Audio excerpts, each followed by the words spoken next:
sinabi ni Janet na parang lumalabas kasi hindi nila gusto yung estilo mo marahil bilang isang kinakasama o ina ng tahanan. Naunawaan natin yun, Nanay Cyril, bilang bata pa ho si Ako rin ho, hindi Rochelle. ako conforme sa ginagawa niya. Ano po bang nakikita niyong ginagawa niya? Ay, parang hindi talaga siya ina. Babaya sa pamilya. Oo. Ganon siya. Kaya, yun ang tama yung sinabi mo, Janet. Oo. Sumasang-ayon naman kayo. Sumasang-ayon ako sa salita niyang ganon. Dahil pagdating nga naman ng kapatid niya, yun ang magluluto, nag-aasikaso. Sabagay tama yun, dahil mismong kapatid niya naman na nagsabi na walang kwentang magluto to. Kaya nagtitiis na, siya na magluto. Okay. Baka rin may kinalaman ng edad, Nanay Cyril. Kasi bata pa rin si Rochelle, hindi pa siya handa siguro maging ina. Ilan na ba ang anak mo? Tatlo. Naku, patawarin. Ina ng awa. 14 nag-asawa. So, baka rin siguro kaya, doktora, hindi pa siguro sawa sa buhay dalaga ito. Sa salita na hindi pa siya sawa sa pagkadalaga. So, sino ngayon ang natatalo, Rochelle? Dahil lumalabas, wala kang alam sa gawaing bahay, kaya pala pati mga magulang nila, hindi boto sa'yo. Talagang hindi ho sa akin boboto yung binan ko. Kasi talaga naman hindi yun na nga. Kahit naman mula sa pulo, mula po sa pulo, magsama sila. Kaya nga, Rochelle, yun na nga ang punto. So, ang sinasabi dito, para maging boto sila sa'yo, hindi ba, Nay? Kailangan makisama ka at pagtrabahuhan mo yun. So, sa makatuwid, ang importante dito, Rochelle, ay narinig mo at nakita mo na mismong yung kapatid ng kinakasama mo sinasabing mayroong kang hindi nagagawang dapat mo'y nagagampanan bilang ikaw ang ina at kinakasama nung kanilang kapatid na narinig mo naman sang-ayon ang tiyahin mo. Ang gusto ko sa kanya, hindi na baling hindi niya pakisama ng mga silbihan ng mga in-laws niya, pamilya niya na lang mismo. Oo, kasi para wala silang masabi sa'yo.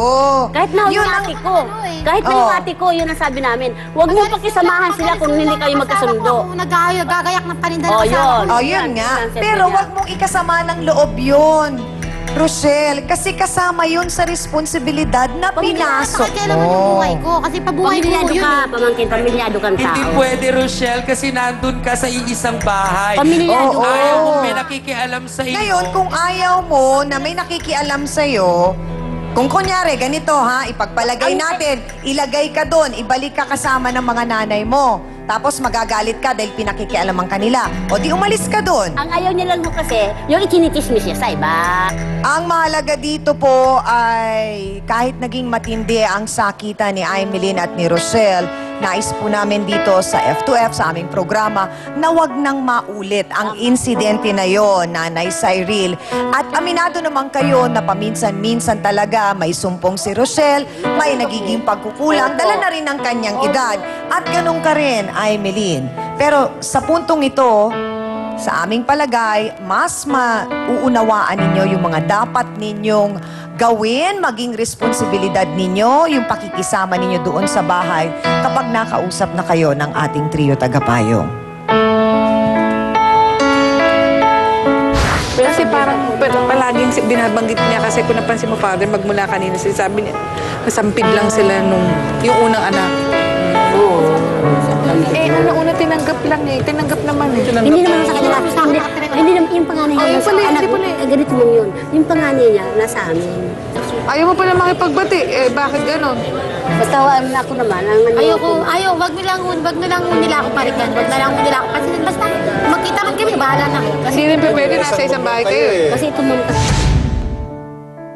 During our counseling, Attorney Acosta, mukhang nalaman natin na sariwa pa pala ang naging pangyayaring ito. Kaya ngayon ay mas naunawaan nating lahat kung bakit ganun pa rin kainit ang damdamin nila para sa isa't isa.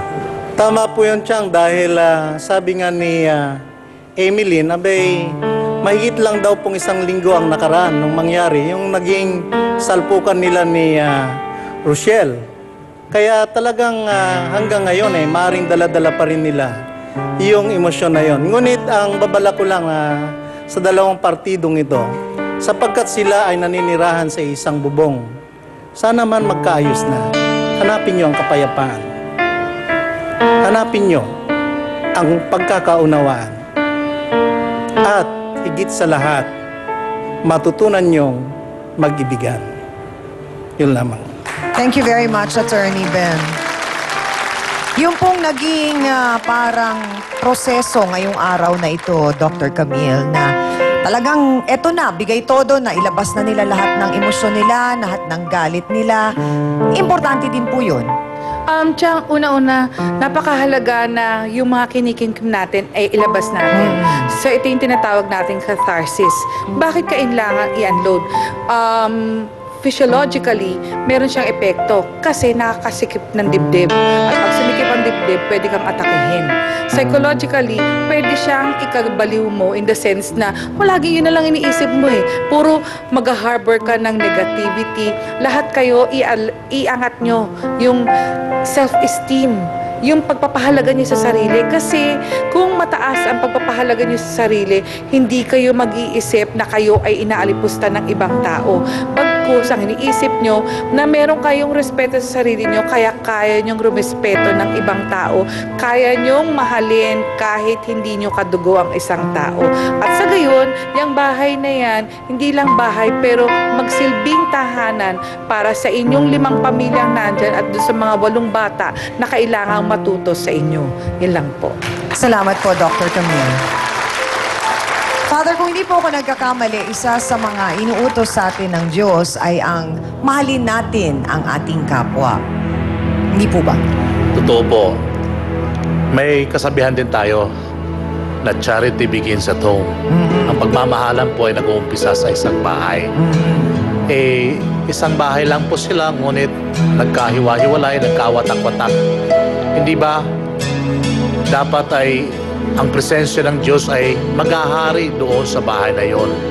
Kaya po, sinasabi natin, the family that prays together, stays together. Siguro yan ang kulang sa atin. Yan ang kulang sa inyo.